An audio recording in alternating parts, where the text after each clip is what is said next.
आगे देखिए, कल देखिए। आगे देखिएगा, बड़ा मज़ेदार किस्सा है। एक बार शाहरुख साहब आए थे फिल्म प्रमोट करने, तो उनसे पूछा गया कि शो से जुड़ी क्या चीज़ है। बोले मुझे उस आदमी से मिलना है जो झूठ मूठ चिल्लाता रहता है, आगे देखिए आगे देखिए। फिर राजू श्रीवास्तव जब सीज़न 3 में घर से वो हुए बाहर हुए, तो मैंने कहा अब ये शो बायस्ड है, मैं नहीं देखूंगा ये शो। तो हाथ जोड़ के विनती है कि मुझे मैसेज करना बंद करिए, मेरे कंट्रोल में कुछ नहीं है, मेरा इस चीज़ से कोई लेना देना नहीं है। मैं अस्पताल पहुंच गया, 10% chance of survival, 15% chance of survival था। 25-30 दिन के स्ट्रगल के बाद मैं बच गया। शाम 6 बजे टेली मसाला के बॉस ने विजय विक्रम सिंह को यह आदेश दिया कि वो तुरंत अंबिका सिंह को अपना इंटरव्यू दें और अपनी जर्नी के बारे में बताएं। Ambika, hello sir. कैसा लग रहा है? बहुत अच्छा लग रहा है सर। कैसा लग रहा है इतने दिनों बाद मुझे चेज करके फाइनली यहाँ पर देख आ गए हैं, तो खुशी तो बहुत है मुझे आप आए। मुझे बोल लेने दीजिए कि मैं आपको अपोलोजाइज करना चाहता हूँ कि आपको इतने फ़ोन कॉल्स करवाए, मैंने इतने मैसेजेस करवाए। I am very sorry about that. कुछ कारण थे जिस वजह से मैं अवॉइड कर रहा था। मैंने कहा एक पर्टिकुलर टाइम हो जाए उसके बाद आएंगे इंटरव्यू देने, लेकिन मानी नहीं है, नहीं आई। बट इतने बिजी शेड्यूल में आप यहाँ आए, ये हम लोगों के लिए बहुत अच्छी बात है। Thank you so much. सबसे पहले तो स्टार्ट करेंगे, कैसे हैं आप? बिकॉज आप तो बहुत बिजी चल रहे हैं इतने सारे नए प्रोजेक्ट्स के साथ। टचवुड, हाँ, थोड़ा काम है, वो अच्छी बात है। It's a good problem to have. तो क्योंकि ये प्रॉब्लम है इसलिए मैं बहुत खुश हूँ। जब काम रहता है तो एक खुशी उसकी अलग होती है, बाकी भी मैं खुशी हूँ। आई एम वेरी हैप्पी हर तरह से, हर लिहाज से। लास्ट मेरा जो OTT रिलीज़ था ताली, वो बहुत अप्रिशिएट किया गया। बिग बॉस बहुत अच्छा चल रहा है, और जो 2-3 शोज़ में मैं वॉइस कर रहा हूँ वो भी अच्छे चल रहे हैं। एक फ़िल्म के लिए शूट कर रहा हूँ, तो ठीक है। ओके, मुझे जानना है सर, आपको आपके नाम से ज़्यादा बुलाया जाता है या बिग बॉस कहकर ज़्यादा बुलाया जाता है? ये एक बड़ा भारी कन्फ्यूजन है हमारे जीवन में। लोगों को ये लगता है कि मैं बिग बॉस हूँ या बिग बॉस की आवाज़ हूँ, जबकि शो में 2 आवाज़ें, एक जो कंटेस्टेंट से बात करते हैं जिनको बिग बॉस कहते हैं लोग, और एक जो ऑडियंस से बात करती है, यानी कि मैं जो चीज़ें आपको एक्सप्लेन करते हैं, जैसे मैंने दिखाया शाम 6 बजे टाइम बताना, या टास्क एक्सप्लेन करना, या आगे देखिए, कल देखिए। आगे देखिएगा, बड़ा मज़ेदार किस्सा है। एक बार शाहरुख साहब आए थे फिल्म प्रमोट करने, तो उनसे पूछा गया कि शो से जुड़ी क्या चीज़ है। बोले मुझे उस आदमी से मिलना है जो झूठ मूठ चिल्लाता रहता है, आगे देखिए आगे देखिए, और फिर कुछ होता नहीं दिखाने के लिए। तो ये जो कन्फ्यूजन है वो ये है कि मैं ही बिग बॉस हूँ। ऐसा नहीं है भाई, मैं शो की दूसरी आवाज़ हूँ। I am the narrator's voice on the show. तो मुझे बिग बॉस बुलाना बंद करें लोग, और मुझे गालियाँ देना बंद करें, और मुझे ये कहना बंद करें कि मुझे एक बार शो में चांस दे दीजिए। मैं अपने ही चांस के लिए हर साल जो है अपनी एप्लीकेशन डालता हूँ एंड मॉल ऑफ कलर्स के लिए, तो मैं कहाँ से किसी को चांस दूंगा? मुझे कोई इल्म नहीं है इस बात का कि किस तरह से कंटेस्टेंट्स का सिलेक्शन किया जाता है।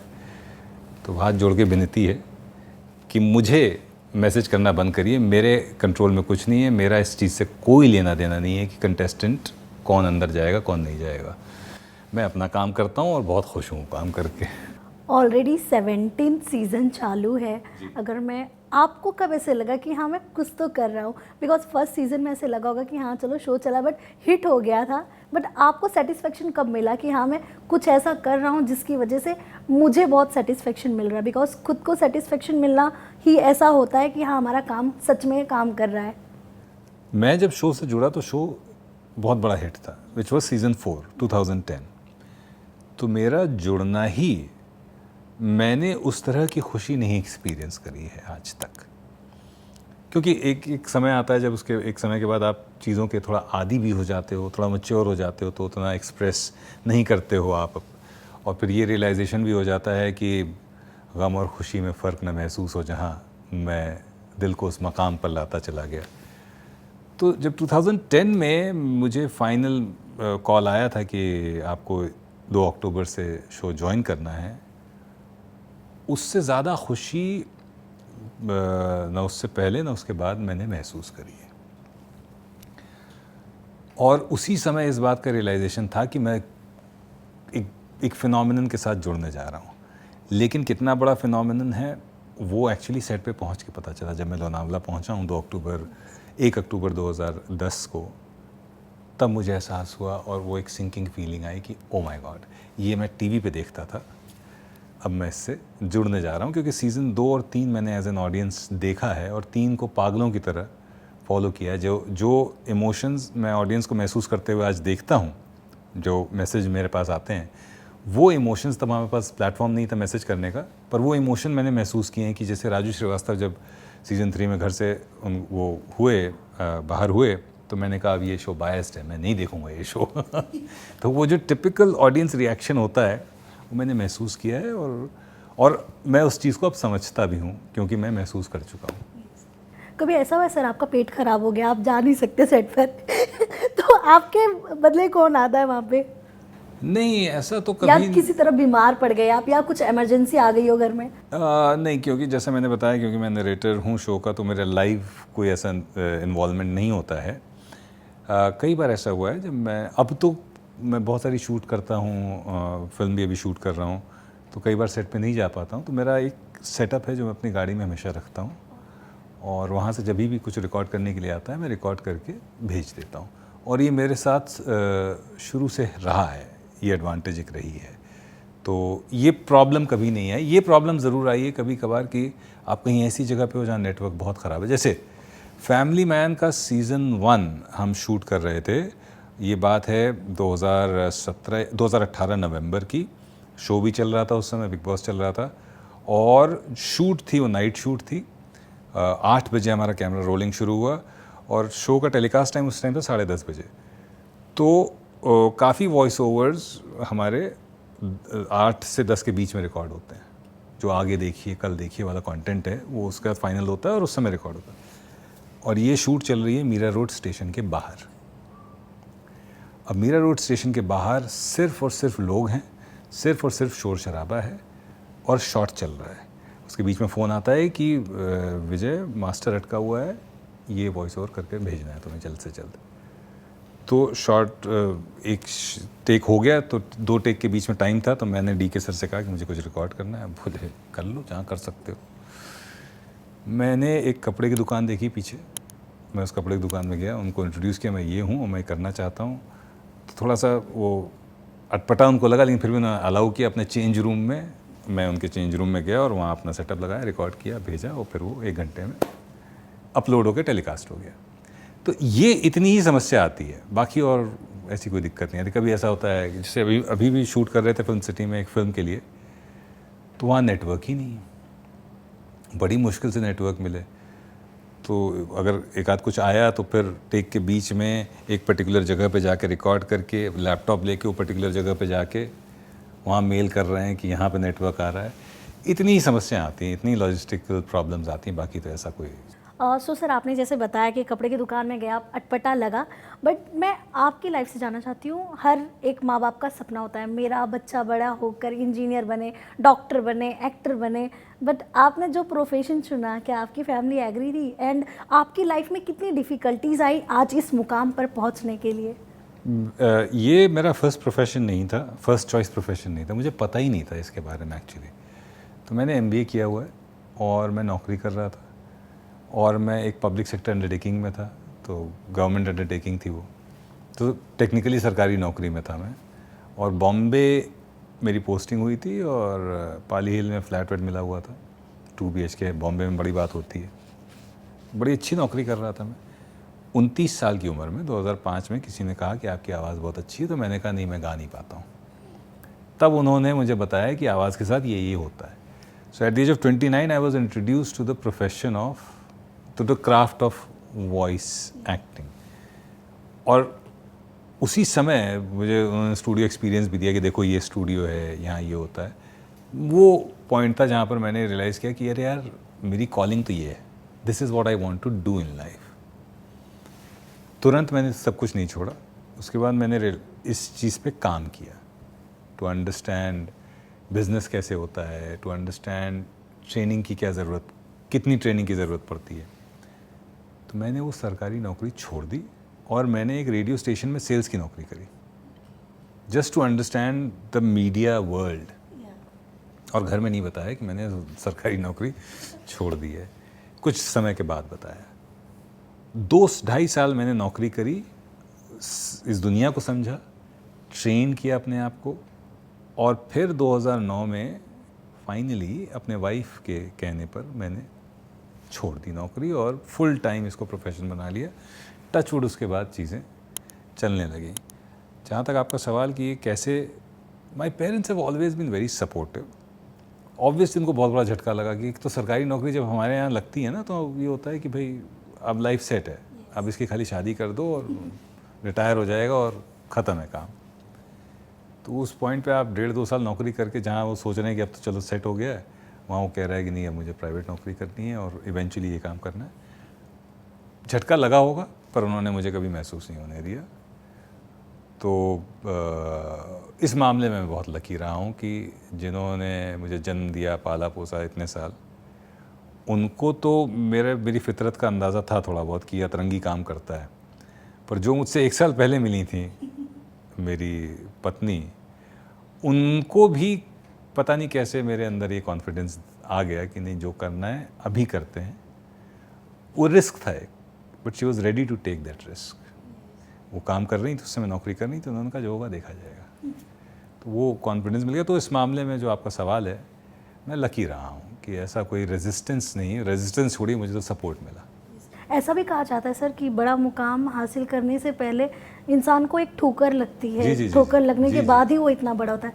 तो क्या आपके भी एक कॉमन मैन आप भी हैं, क्या आपकी भी ज़िंदगी में ऐसा कुछ हुआ है, कोई ठोकर लगी हो? मैं तो कॉमन से भी ज़्यादा कॉमन हूँ और ठोकर नहीं, मैं तो मुंह के बल गिर के उठा हूँ। मैं बचपन से फ़ौज में जाना चाहता था, आर्मी ऑफिसर बनना चाहता था। तो 19 साल की उम्र में मैंने पहली बार आर्मी का इंटरव्यू जो होता है, इसको SSB कहते हैं, वो दिया और मैं रिजेक्ट हो गया। तो 19 साल से आप ये समझिए 15 साल से जो सपने आपने पाले थे वो एकदम से suddenly, and I was lost. मुझे पता नहीं था अब क्या करूं, क्योंकि मैंने वही सोचा था, वही मैंने माना था कि यही मैं हूं। मैंने अपनी पहचान बना ली थी एक फ़ौजी अफसर के रूप में। तो 19 साल की उम्र में मैं वो झटका सह नहीं पाया, बर्दाश्त नहीं कर पाया, डिप्रेस हो गया और शराब पीने लगा। 19 साल से 26 साल के बीच में मैंने 7 बार और आर्मी में इंटरव्यूज़ दिए और 7 बार और रिजेक्ट हुआ। तो टोटल 8 बार मैं फ़ौज से रिजेक्ट हुआ हूँ। और हर रिजेक्शन के बाद मैं और ज़्यादा शराब पीने लगा। तो डिप्रेशन और शराब एक बहुत ही ख़राब कॉकटेल है। वो डिप्रेशन को शराब और ख़राब करती है।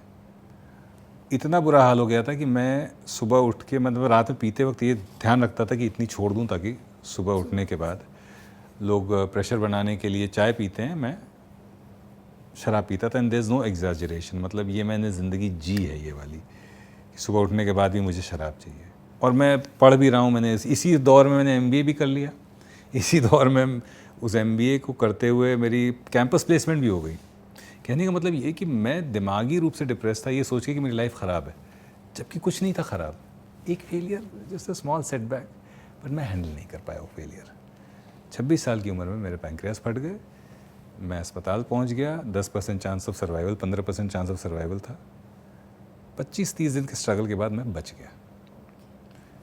वो जो अस्पताल में मैं रहा, उसने मेरा थॉट प्रोसेस बदला। उसमें मुझे दिखाई देने लगा कि ज़िंदगी में कुछ भी ख़राब नहीं है, ख़राब तो मेरे दिमाग है। We are all victims of our own mind set, and I was the biggest victim of my own mind set, कि I could not see positives, कि सब कुछ तो हो रहा है, एक चीज़ नहीं हुई तो, जैसे मैंने आपको कहा था ना कि some things are meant not to be, वो चीज़ समझ लेनी चाहिए कि ठीक है ये मेरे लिए नहीं है। अगर सब कुछ मिल जाएगा तो तमन्ना किसकी करोगे, कुछ अधूरी ख्वाहिशें ही तो जीने का मज़ा देती हैं। तो नहीं समझ पाया उस समय, और लेकिन ये गलती भी शायद ज़रूरी थी, ये जो गिरना था ये ज़रूरी था। इसके लिए भी जॉन एलिया ने कहा है कि कौन सीखा है सिर्फ बातों से, सबको एक हादसा ज़रूरी है। तो मेरी ज़िंदगी में वो हादसा उस अर्ली एज में हो गया। बहुत कुछ सिखाया उसने, पर्सपेक्टिव बदल दिया। ठीक है, फेलियर को एक्सेप्ट करना, ये समझ में आया कि फेलियर जैसी कोई चीज़ ही नहीं होती। आप यहाँ से निकले, यहाँ पहुँचना है, नहीं पहुँच पाए पर यहाँ तक का सफ़र आपने तय किया, वो सफ़र आपका एक्सपीरियंस है, वो आपकी कमाई है। आप फिर से वापस जाइए, उस एक्सपीरियंस के को जो सीख है वो लेके फिर वापस चल पड़िए। वो सारी सीख अब काम आती है, क्योंकि अब मैं जिस प्रोफेशन में हूँ उसमें almost every day there is a rejection.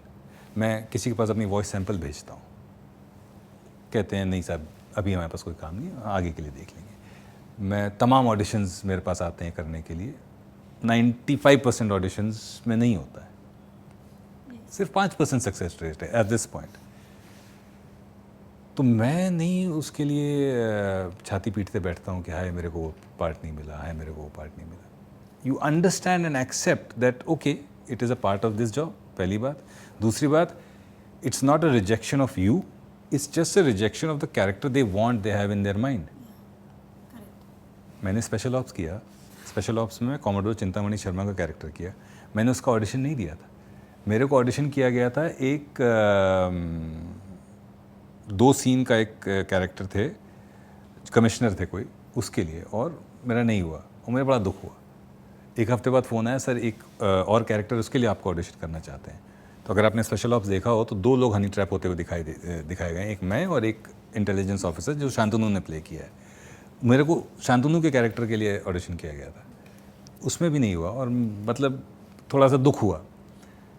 4 दिन बाद उसके फ़ोन आता है कि सर आपने डेट्स दी तो नहीं किसी को? मैंने कहा नहीं। बोले एक और कैरेक्टर है। मैंने कहा ठीक है, कब आना है ऑडिशन के लिए? बोले ऑडिशन के लिए नहीं आना है, सर ने आपके लिए लिखा है और आप ये पार्ट प्ले कर रहे हो। वो पार्ट था चिंतामणि शर्मा का। जब मैं नीरज पांडे सर से मिला तो मैंने उनको ये बताया कि बड़ा दुख हुआ था, तो उन्होंने एक बड़ी अच्छी बात कही कि अगर आपको कास्टिंग डायरेक्टर ऑडिशन के लिए बुला रहा है तो आप में काबिलियत है। तो ये बात हमेशा ध्यान रखिए कि ऑडिशन में ना होना is not a question mark on your ability, it's just that you there's some way you're not fitting the character or someone else is playing it better. ये समझ, इसकी शुरुआत वहाँ पर 2005 में जब गिरे, और वो गिरे मतलब वो फेज़ आया हॉस्पिटलाइजेशन वाला, वहाँ से शुरू हो गई थी। तो वो एक्सेप्टेंस आज की डेट में बहुत ज़बरदस्त है, और ये एक्सेप्टेंस आया है उस चोट से जो वहाँ पर हमने महसूस करी थी। तो हाँ, यहाँ तक पहुँचने के सफ़र में कुछ चीज़ें हुई हैं जो उतनी प्लेजेंट नहीं रही, पर अगर आप पूछोगे कि आप क्या उसको बदलना चाहोगे, मैं बिल्कुल नहीं बदलना चाहूँगा। सब एक्सपीरियंस है, एक्सपीरियंस भी ज़रूरी है, बहुत ज़रूरी है। यस सर, आपका सलमान सर के साथ भी यारी दोस्ती काफ़ी चर्चा में रहती है। हाँ। हर जगह से कुछ ना कुछ खबर आती है, बट आपको ही पता है उनके साथ आपका कैसा बॉन्ड है, कैसा रिलेशन शेयर करते हैं, तो मैं वो जानना चाहती हूँ। ये बहुत बड़ा मिथ है कि मेरी सलमान सर से कोई दोस्ती है। मैं सलमान सर से गिनती के 3 या 4 बार मिला हूँगा। मुझे बड़ी हंसी आती है जब लोग पूछते हैं कि तो आप तो मिलते रहते होंगे। नहीं भाई, मैं नहीं मिलता हूँ, वो अपना काम करते हैं, वो सुपरस्टार हैं, वो क्यों मुझसे मिलेंगे, मतलब क्या ज़रूरत है, पहली बात। दूसरी बात, मैं अपना काम कर रहा हूँ, तो हम लोग अपना काम कर रहे हैं। 1-2 बार पार्टीज़ में मुलाकात हुई है, एंड दैट्स अबाउट इट। कई मैसेजेस आते हैं कि हमें मिलवा दीजिए, आप तो जानते होंगे। नहीं, मैं नहीं जानता हूँ। मैं अभी भी उनसे जब मिलता हूँ तो I introduce my self so that he remembers my name, क्योंकि वो दिन में 200-500 आदमियों से मिल रहे हैं, तो उनको पता नहीं मेरा नाम याद हो ना हो। तो बेसिकली जो ये समझ रहे हैं कि मेरी कोई यारी दोस्ती है, मैं अभी भी अगर उनसे मिलूँगा तो उनको पहले अपना नाम बताऊँगा। तो भाई कोई यारी दोस्ती नहीं है मेरी उनसे, जस्ट कलीग्स बेसिकली। मैं लकी हूँ कि मैं उस शो में काम कर रहा हूँ जिसके वो होस्ट हैं। That's about it. Yes, family man जैसे शो आपने किए हैं जो आज भी मतलब वायरल होते रहते हैं, उसके क्लिप्स, मतलब मूवी को भी इतना याद किया जाता है कि बिना 1 सेकंड कोई मिस किए बिना सबके दिमाग में फिट है वो पूरा शो। जब आप उस सेट पर गए, क्या आपको सबको पता था कि आप मतलब बिग बॉस के नैरेटर हैं, या वो मतलब वो वहाँ पे भी आए थे लोग पूछने बिग बॉस ऐसा कुछ? वो भी बड़ा मज़ेदार किस्सा है। तो मेरी लाइफ में एक्सीडेंट्स बहुत सारे हुए हैं, प्लेजेंट एक्सीडेंट्स। तो ये जो पार्ट मिला मुझे, ये भी एक्सीडेंटली मिला। कहीं पर मैं था और मुकेश सर ने कहा कि, मुकेश छाबड़ा जी ने, कि ऑडिशन करेंगे। मैंने कहा अच्छा ठीक है कर लेंगे। उन्होंने ऑडिशन किया और अगले ही दिन फ़ोन आ गया। तो जब मैं पहले दिन सेट पे गया तो मैं रात भर सो नहीं पाया था। क्योंकि मेरा पहला एक्टिंग एक्सपीरियंस था ऑन कैमरा। मुझे ये लग रहा था कहीं मेरी वजह से सीन ना ख़राब हो जाए, कहीं मेरी वजह से रीटेक ना हो, जो कि टिपिकल एक किसी भी नए एक्टर का होता है। पर एक सीजनड एक्टर का जो एक्सपीरियंस होता है वो उस दिन मैंने देखा मनोज सर के ज़रिए। मनोज सर को शायद ये समझ में आ गया कि ये बहुत नर्वस है। तो सीन से कुछ 1 घंटा पहले वो चलते हुए मेरे पास आए, अरे भाई बिग बॉस से कोई आए हैं। वो मेरे साथ बैठे, शो के बारे में बात करी, सलमान सर के बारे में बात करी, करते करते लाइंस कर ली पर हाँ सर, तब तक मैं बहुत कंफर्टेबल हो गया। बाद में मैंने उनसे पूछा आप देखते हैं जो, मैंने कभी नहीं देखा। तो मैं समझ गया कि आपको वो comfort सिर्फ एक करने के लिए। कंफर्ट करने के लिए वो आए थे। तो that's a hallmark of a great actor. हाँ, उस शो पे भी बहुत सारे लोगों को पता था कि मैं शो से जुड़ा हूँ, और हर जगह हर सेट पे उसके बाद से लेकर आज तक जहाँ भी मैं फिल्म या OTT के सेट पे जाता हूँ, लोगों को पता होता है कि मैं शो से जुड़ा हूँ, जिससे मुझे बहुत फ़ायदा होता है। क्या फ़ायदा होता है? As an actor, first day on any set you are very nervous क्योंकि आप थोड़ा अनसर्टन होते हो, पता नहीं क्या हम सुर पकड़ पाएंगे नहीं, कैरेक्टर का पकड़ पाएंगे नहीं पकड़ पाएंगे, को स्टार कैसे होंगे।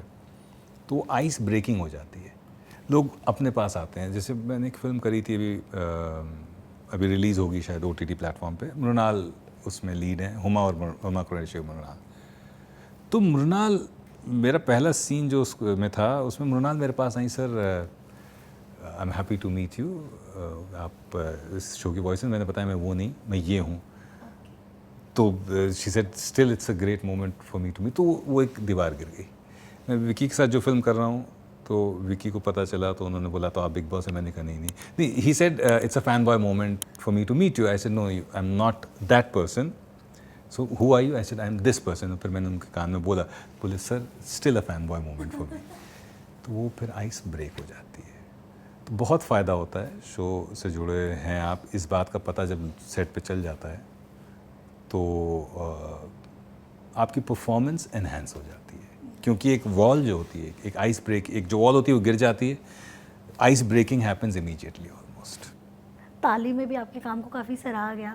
सुष्मिता मैम थे उसमें आपके साथ, क्या कहना चाहिए उनके साथ, कैसा एक्सपीरियंस रहा आपका? क्योंकि वो जिस कंफर्ट जोन में, मतलब एक नर्वसनेस जो आपको होती है, वो कोई भी फ्रेश एक्टर हो या कोई जूनियर एक्टर हो, उसको उस कंफर्ट जोन में डालने के लिए वो अपना बहुत इनपुट देती हैं। तो आपके साथ क्या हुआ है? मैं तो सौभाग्यशाली हूँ कि ऐसे ऐसे कमाल के एक्टर्स और ऐसे ऐसे कमाल के इंसान के साथ मुझे काम करने का मौका मिला है, जिसमें सुष्मिता मैम मतलब is at the top of the list. मैं भूलता नहीं है, पहला दिन हमारा जो था शूट का, उसमें शी एंटर्स और सबसे पहले उन्होंने सारे क्रू मेंबर्स को ग्रीट किया, सारे जूनियर आर्टिस्ट को ग्रीट किया, फिर हमसे मिली, फिर डायरेक्टर से मिली। कौन करता है इतना? और अरे आप ये हैं, आप इस शो से जुड़े हैं, अच्छा आप ट्रेनिंग भी कराते हैं, अच्छा तो फिर कुछ कभी टिप्स चाहिए हो ब्रीदिंग टेक्निक्स पे। अरे मैंने कहा ma'am I be more than happy to share my whatever experience I have. So it's the greatness of that person, that actor, कि आपको कंफर्टेबल कराने के लिए वो आपको इतना पंप अप कर देते हैं। उनको जब पता चला था कि मैं वॉइस में ट्रेनिंग भी कराता हूँ लोगों को, तो उन्होंने एक चीज़ ज़रूर कही थी कि ये जो इस शो में उन्होंने एक कैरेक्टर जो प्ले किया था श्री गौरी सावंत जी का, उनकी एक डिफरेंट आवाज़ थी। तो उन्होंने कहा था जब उस वॉइस में मुझे जाना होगा तो कुछ चीज़ें अगर आप बता सकें। तो उन्होंने अपना नंबर भी दिया और मैंने कुछ ब्रीदिंग टेक्निक्स उनके साथ शेयर करी, बहुत ही बेयर मिनिमम चीज़ें। ऐसा कोई मैंने ट्रेनिंग नहीं दी उनको, सिर्फ जो मेरे एक्सपीरियंस थे 3-4 मेजर वॉइस को लेकर वो शेयर किए। जब शो रिलीज़ हो गया तो मैंने उनको कंग्रेचुलेट किया मैसेज पे, तो उनका मैसेज आता है कि just 3 scenes and you have nailed it and thank you my dear co-actor and my teacher. मैं कहा यार ये कैसे लोग होते हैं, इतने महान, इतने मैग्नानिमस कैसे हो सकते हैं? मैंने तो 2 चीज़ें उनको बताई तो वो मुझे अपना गुरु बता रही हैं और मेरी इतनी तारीफ़ कर रही हैं मेरे काम की। आई थिंक ये सिर्फ इसीलिए है क्योंकि वो बहुत खूबसूरत इंसान है। तो वो मेरे लाइफ के मतलब टॉप 5 मोमेंट्स में से एक मोमेंट है उनका, मुझे अपना को एक्टर, अपना टीचर कहना और मेरे काम की तारीफ़ करना कि सिर्फ 3 सीन में आपने कमाल किया है।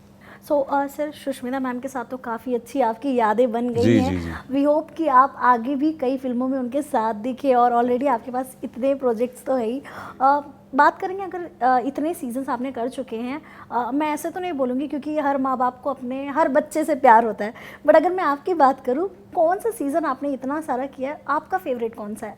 मेरा फेवरेट वो सीज़न है जिसमें मैं नहीं था, जिसमें मैं जुड़ा नहीं था। वो था सीज़न 3, क्योंकि मेरे बहुत फेवरेट, बहुत अजीज़ थे राजू जी। मेरे शहर से हैं वो, मैं कानपुर से हूँ, राजू श्रीवास्तव भी कानपुर से थे। और उस सीज़न को मैंने पागलों की तरह फॉलो किया है, और आज जिस तरह के मैसेजेस मेरे पास आते हैं, उस इमोशन को मैंने उस समय फील किया है। जैसे जब राजू श्रीवास्तव जी इविक्ट हुए शो से, तो मैंने कहा नहीं, अब मैं शो नहीं देखूंगा, ये फेवरेट थे मेरे, ये कैसे इविक्ट हो गए। मैंने तो वोट भी किया था, मैंने वोट भी किया था उनके लिए।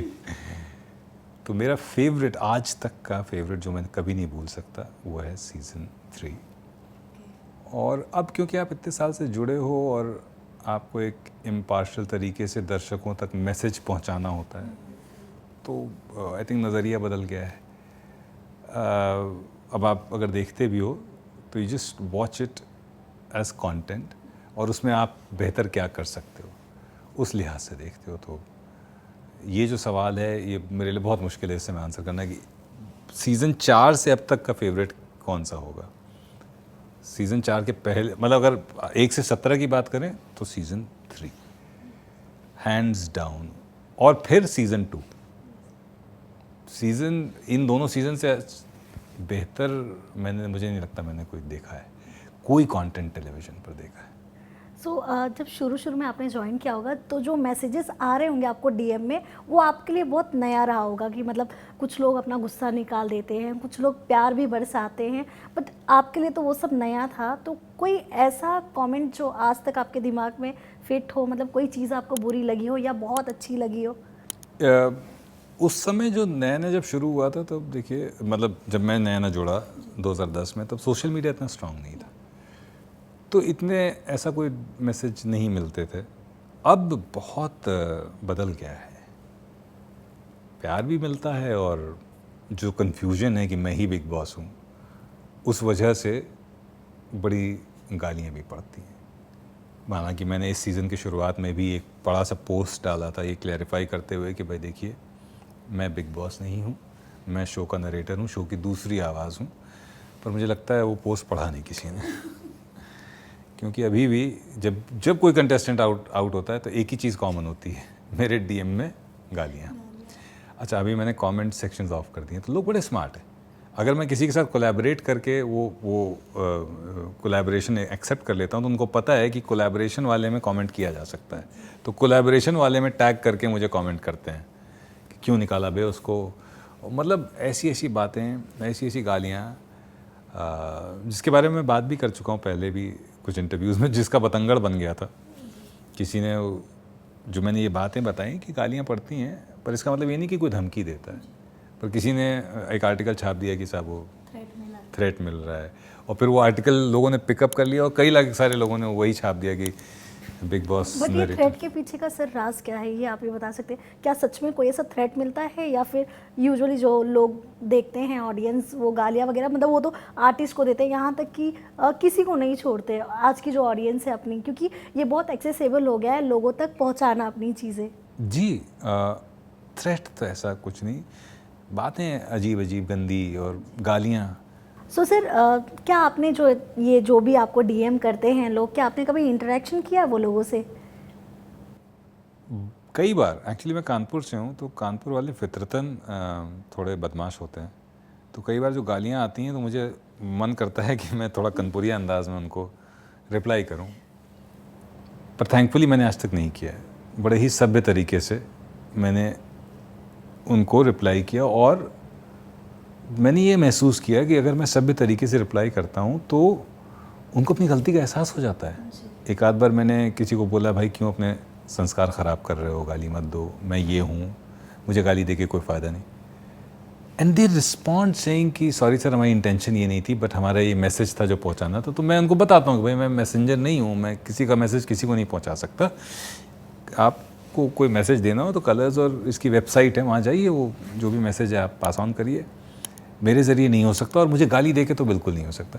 तो कई लोगों ने इस बात का एहसास किया है कि उन्होंने गलत किया और सॉरी भी मांगा है। तो मुझे लगता है कि कई बार एक फेसलेस मीडियम होने की वजह से लोग सोचते हैं कुछ भी बोल दो, भड़ास निकाल दो, पर अगर आप उनको आईना दिखाओ तो वो एहसास भी। कई लोग बिल्कुल बेशरम होते हैं, वो नहीं मानते हैं, तो फिर छोड़ देते हैं आप उनको। नहीं, मुझे ऐसे लगता है अब आपकी मुसीबत बढ़ गई होगी, क्योंकि आपको भी पता है बिग बॉस के यहाँ से एक नया ऑफर आ गया है कि फैंस भी घर में रह सकते हैं। हे भगवान, वो तो हमारे लिए जहर जैसा है। इतने मैसेज आ रहे हैं, किसी ने तो मैसेज किया कि मेरी मम्मी ने भरा है, अब आप ही देखिए कि कैसे वो जाएंगी। तो अब मैंने रिस्पॉन्ड करना भी छोड़ दिया कि भाई ये मेरे हाथ में नहीं है, this is not something that I do. जैसे ये वाला पर्टिकुलर चीज़ है, ये कॉन्टेस्ट है जो एक कंपनी करा रही है, और वो अपने लोगों कॉन्टेस्ट के ज़रिए लोगों को भेजेगी, उसमें मेरा कोई रोल नहीं है। अगर ये कॉन्टेस्ट ना भी होता तो भी मेरा कोई लेना देना नहीं है। जैसा मैंने बताया, मुझे तो पता भी नहीं कि कास्टिंग प्रोसेस होता क्या है, कौन लोग किस तरह से बुलाया जाता है। मैं खुद ही हर साल अपने कॉन्ट्रैक्ट का इंतज़ार करता हूँ। तो ना मैं मेन शो में किसी को रेकमेंड कर सकता हूँ, ना ही इस शो में किसी की कोई मदद कर सकता हूँ, लेकिन मैसेज आते रहते हैं। तो अब आप एक पॉइंट आने के बाद आप छोड़ देते हो कि यार किसको आप समझाएंगे, तो नहीं समझाते अब। अगर मैं बात करूँ किसी इस साल के जो कंटेस्टेंट्स आए हुए हैं, सोशल मीडिया पे काफ़ी वायरल हो रहे क्लिप्स, तो लास्ट क्लिप आपने कौन सा देखा है? लास्ट क्लिप मैंने कौन सा देखा है? सोशल मीडिया पे तो बहुत सारे, आई थिंक मुनव्वर बहुत फेमस हैं क्योंकि वो शेर व शायरी करते हैं और इस तरह का कंटेंट बहुत चलता है। तो एक उन्होंने कुछ कहा था शायद कि 2 लोगों को कभी विश्वास ना करना, मुझे बड़ी अच्छी लगी बात। एक जो तुम्हारे मुंह पे तारीफ़ करे, और एक जो तुम्हारे मुंह पे तुम्हारे दुश्मन की बुराई करे। वो बात मुझे बड़ी पसंद आई, क्योंकि ये बहुत ही प्रैक्टिकल बात है। कभी भी ऐसे लोगों का भरोसा नहीं करना चाहिए। सर, आपको भी शेर व शायरी बहुत पसंद है, मुनावर को भी शेर व शायरी बहुत पसंद है। जी। क्या क्वालिटीज़ आप देखते हैं मुनावर के अंदर? मैं कंटेस्टेंट्स को लेकर मैं बड़ा ही न्यूट्रल उससे, मतलब वो भी अगर वो कंटेस्टेंट नहीं होते अगर बिग बॉस के, तो जिस तरह से वो उनका शायराना अंदाज है, और आपके वो भी अगर सोशल मीडिया पे फॉलो करते हैं हम लोग, आपको भी देखते कुछ ना कुछ आप शायरियाँ बोलते ही रहते हो। एक फ़र्क ये है कि मुनव्वर लिखते हैं, मैं लिखता नहीं हूँ, मैं समझता हूँ। तो मैं बहुत छोटी उम्र से ही पोइट्री और उर्दू और गज़लों में और शेर व शायरी में मेरा एक इंटरेस्ट रहा। गालिब साहब को हमने, जब हम शायद 11वीं में थे, तब से पढ़ना शुरू किया। डॉक्टर हरिवंश राय बच्चन तो उससे पहले मैं, मतलब आई थिंक जब मैं 12-13 साल का था, I got introduce to doctor Bachchan's writings through Madhushala. Madhushala को मन्ना डे साहब ने गाया है, और वो कैसेट हमारे ताई जी के यहाँ होता था, वो सुनते थे, तो वो जो तरन्नुम था वो इतना दिमाग में चढ़ गया, फिर धीरे धीरे शब्द भी समझ में आने लगे। तो my introduction to poetry dates back to when I was 12-13 years old. तो वही चीज़ें मैं अपनी बचपन से लेकर आज तक जो प्रिय कविताएं और शेर व शायरियाँ हैं, वो अपने इंस्टाग्राम पेज पे, जैसा आपने कहा, कि मैं करता रहता हूँ। और उनसे कभी मिलूँगा अगर, तो ज़रूर कुछ उनके शेर सुनूँगा, कुछ अपने प्रिय कवियों के कविताएं और शायरों के शेर सुनाऊँगा। ये बिग बॉस का जब फिनाले होता है उसके बाद पार्टियाँ होती हैं कंटेस्टेंट्स की, होस्ट की, सबकी, क्या उस पार्टी में आप भी होते हो? हमें कोई नहीं बुलाता, मैं नहीं, जनरली मैं नहीं होता हूँ। मतलब आप पार्टी पर्सन हैं या नहीं? नहीं, मेरी पार्टी मेरे घर पे होती है। ओके। मेरे बच्चों और मेरी वाइफ के साथ। ओके। घर पे कभी वाइफ से झगड़ा होते हुए, आर्ग्यूमेंट होते हुए, कभी बिग बॉस वाला वो अंदर आ जाता है आपके अरे अंदर? कतई नहीं। गलती से अगर वो टाइम पूछे, मैं मजाक में भी बता दूं कि सुबह 6 बजे जहाँ पैसे मिले वहाँ, यहाँ नहीं। पर बिग बॉस छोड़िए, मैं जैसे बताया, मैं एक स्पीकर भी हूँ, तो मैं काफ़ी मोटिवेशनल स्पीचेस करता हूँ कॉलेजेस में, कॉर्पोरेट्स में। तो वो चीज़ कई बार बातचीत में या आर्ग्यूमेंट में निकल के आ जाती है कि एक आप कोटेशन मार देते हो कि तुम्हें पता है ये, और फिर वहाँ से फिर मैं सिर्फ बैकफुट पे खेलता हूँ उसके बाद। यहाँ नहीं चलेगा। तो वॉइस ओवर का तो पता नहीं, पर हाँ कई बार मैं कोट या शायरी मार देता हूँ। जैसे एक शेर मैं उनको बहुत सुनाता रहता हूँ और अब उन्होंने घोषित कर दिया है कि अगली बार ये लाइन सुनी तो बाहर सुनना पड़ेगा कि ले मेरे तजुर्बों से सबक ए मेरे रकीब, 2-4 साल उम्र में तुझसे बड़ा हूँ मैं। तो उन्होंने कह दिया कि अगली बार ये लाइन, अभी मैं क्योंकि यहाँ बोल रहा हूँ तो आई एम वेरी सेफ, कि अगर मेरे सामने ये लाइन बोली तो बाहर सुनना फिर। इसके अलावा सर क्या नए प्रोजेक्ट्स आ रहे हैं आपके, एंड फैमिली मैन का 3rd सीजन कब आ रहा है? फैमिली मैन का 3rd सीज़न कब आ रहा है ये आप हमें बताइए, क्योंकि आप अभी मनोज सर से मिली हैं लेटेस्ट, तो आप लोगों को बेहतर पता होगा। हम तो काफ़ी समय से सुन रहे हैं कि शुरू होगा, होपफुली जल्दी शुरू हो। तो लेट्स सी कब शुरू होता है शूट। हम खुद भी इंतज़ार कर रहे हैं। नए प्रोजेक्ट्स में एक फ़िल्म है जो कर रहा हूँ विकी कौशल के साथ, पीरियड ड्रामा है। एक सोनी लिव पर वेब सीरीज़ आने वाली है, और 2 प्रोजेक्ट है जो बहुत समय से लटके हुए हैं और हम चाहते हैं कि वो आ जाएं। तो 2024 काफ़ी प्रॉमिसिंग है in terms of visibility also. जैसे मैं जब भी अपनी फिल्म या वेब सीरीज़ प्रमोट करता हूँ इंस्टाग्राम पे, तो एक हैशटैग चलाता हूँ कि अब आवाज़ दिखेगी। तो 2024 में तो आवाज़ बहुत दिखेगी। सो जब वोटिंग्स वगैरह होती है कंटेस्टेंट्स के लिए या विनर डिसाइडेड हो जाता है वहाँ पर, क्या आपको पहले से वो इन्फॉर्मेशन मालूम पड़ जाती है या वो कॉन्फिडेंशियल रखा जाता है? ये भी मैं आपके ज़रिए बता दूं लोगों को कि भाई मुझे मैसेज करना बंद करिए, मुझे कोई ख़बर नहीं होती कि कौन जीत रहा है, क्या जीत रहा है। It's a very confidential process and it is announced live. और ना हम उस समय पढ़ते हैं कि कौन जीत रहा है कौन नहीं जीत रहा है। हमारे लिए शो जीतता है। For us the show always wins. So इस सीज़न का भी आपके पास मैसेज आना शुरू हो गया होगा, किसको जिता रहे हो, किसको जिता रहे हो? हाँ, अब मैं जवाब ही नहीं देता उनको कि मैं क्या एक ही चीज़ क्या टेम्पलेट में बताता रहूँ। सो अब लोगों के आई थिंक लोगों को ये पता चल गया है कि ये लाइव प्रोसेस है, उसी दिन डिक्लेयर होता है, तो अब लोग उतना परेशान नहीं करते। लेकिन हाँ, फिनाले के दिन मैसेजेस आते हैं। सो लास्टली क्या मैसेज देना चाहेंगे आपके फैंस को जो आपको इतना पसंद कर रहे हैं, ऑल्सो उन लोगों को जो आपको डीएम कर करके परेशान करते रहते हैं? परेशान तो नहीं, प्यार है लोगों आपके का। अंदाज में। जी जी। तो मैं सिर्फ इतना कहूँगा कि शाम 6:30 बजे विजय विक्रम सिंह ने अपने सभी फॉलोअर्स से ये निवेदन किया कि वो अपना प्यार बरकरार रखें और मेरे आने वाली सभी वेब सीरीज़ और फिल्म्स ज़रूर देखें। नमस्कार, मेरा नाम है विजय विक्रम सिंह और आप मुझे देख रहे हैं टेली मसाला पर।